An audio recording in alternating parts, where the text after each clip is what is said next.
ನಮಸ್ಕಾರ. ಉಡುಪಿ ಜಿಲ್ಲಾ amateur athletic association Udupi ಇವರ ಆಶ್ರಯದಲ್ಲಿ ನಡೆಯಲಿರುವ ಕರ್ನಾಟಕ ರಾಜ್ಯ ಜೂನಿಯರ್ ಅಥ್ಲೆಟಿಕ್ ಸ್ಪರ್ಧೆ ಈ ಬಗ್ಗೆ ಮಾತಾಡಲಿಕ್ಕೆ ನಮ್ಮ ಉಡುಪಿಯ ಕ್ರೀಡಾ ಪ್ರೋತ್ಸಾಹಕರಂತಹ ಲತವ್ಯಾಚಾರ್ಯರು ನಮ್ಮ ಜೊತೆ ಇದ್ದಾರೆ. ಸರ್, ಈ ಕ್ರೀಡಾಕೂಟದ ಬಗ್ಗೆ ನಿಮ್ಮ ಅಭಿಪ್ರಾಯ ಹೇಳಿ ಸರ್. ನಮಸ್ಕಾರ. ಉಡುಪಿಯಲ್ಲಿ ಇದೀಗ ರಾಜ್ಯ ಮಟ್ಟದ ಕ್ರೀಡಾ ಹಬ್ಬ ಜರುಗುತ್ತಾ ಇದೆ. ಬಹಳ ಸಂತೋಷದ ವಿಚಾರ. ಉಡುಪಿ ಧಾರ್ಮಿಕ ನಗರ ಅಂತೇಳಿ ಪ್ರಸಿದ್ಧ, ದೇಗುಲಗಳ ನಗರ ಅಂತೇಳಿ ಪ್ರಸಿದ್ಧ, ಹಾಗೆ ಶೈಕ್ಷಣಿಕ ನಗರ ಅಂತೇಳಿ ಪ್ರಸಿದ್ಧ. ಆದರೆ ಇತ್ತೀಚಿನ ವರ್ಷಗಳಲ್ಲಿ ಕ್ರೀಡೆಗೆ ಬಹಳ ಪ್ರಾಶಸ್ತ್ಯ ಸಿಗ್ತಾ ಇದೆ. ಕಾರಣ ಅಂತ ಹೇಳಿದ್ರೆ ಉತ್ತಮ ಕ್ರೀಡಾಪಟುಗಳು ಈ ಊರಿನಿಂದ ಬರ್ತಾ ಇದ್ದಾರೆ.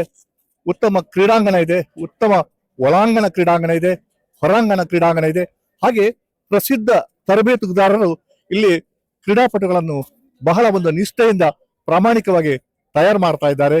ಇತ್ತೀಚಿನ ದಿನಗಳಲ್ಲಿ ಉಡುಪಿ ಜಿಲ್ಲೆಯಿಂದ ಅನೇಕ ಕ್ರೀಡಾಪಟುಗಳು ರಾಜ್ಯ ಮಟ್ಟದಲ್ಲಿ, ರಾಷ್ಟ್ರ ಮಟ್ಟದಲ್ಲಿ, ಅಂತಾರಾಷ್ಟ್ರೀಯ ಮಟ್ಟದಲ್ಲಿ ಮಿನುಗ್ತಾ ಇದ್ದಾರೆ.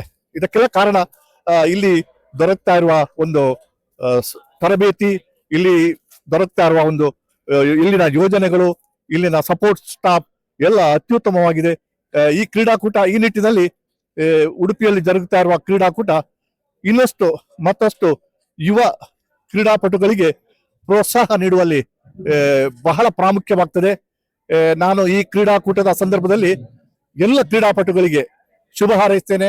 ನಮ್ಮ ರಾಜ್ಯದ ಕ್ರೀಡಾಪಟುಗಳು ರಾಜ್ಯ ಮಟ್ಟದಲ್ಲಿ ಮಾತ್ರ ಅಲ್ಲ, ರಾಷ್ಟ್ರ ಮಟ್ಟದಲ್ಲಿ ಮಾತ್ರ ಅಲ್ಲ, ಅಂತಾರಾಷ್ಟ್ರೀಯ ಮಟ್ಟದಲ್ಲಿ ಮಿಂಚಬೇಕು. ಹಾಗೆ ಮುಂಬರುವ ಒಲಿಂಪಿಕ್ಸ್ ನಲ್ಲಿ ನಮ್ಮ ಕ್ರೀಡಾಪಟುಗಳು ಪದಕ ಗಳಿಸಬೇಕು ಅಂತೇಳಿ ನಾನು ಆಶಿಸ್ತಾ ಇದ್ದೇನೆ. ಆಗಮಿಸಿರುವ ಎಲ್ಲ ಕ್ರೀಡಾಪಟುಗಳಿಗೂ ಹಾಗೂ ಎಲ್ಲ ತರಬೇತುದಾರರಿಗೂ ಉಜ್ವಲ ಭವಿಷ್ಯವನ್ನು ಹಾರೈಸ್ತೇನೆ. Thank you. ಧನ್ಯವಾದಗಳು ಸರ್.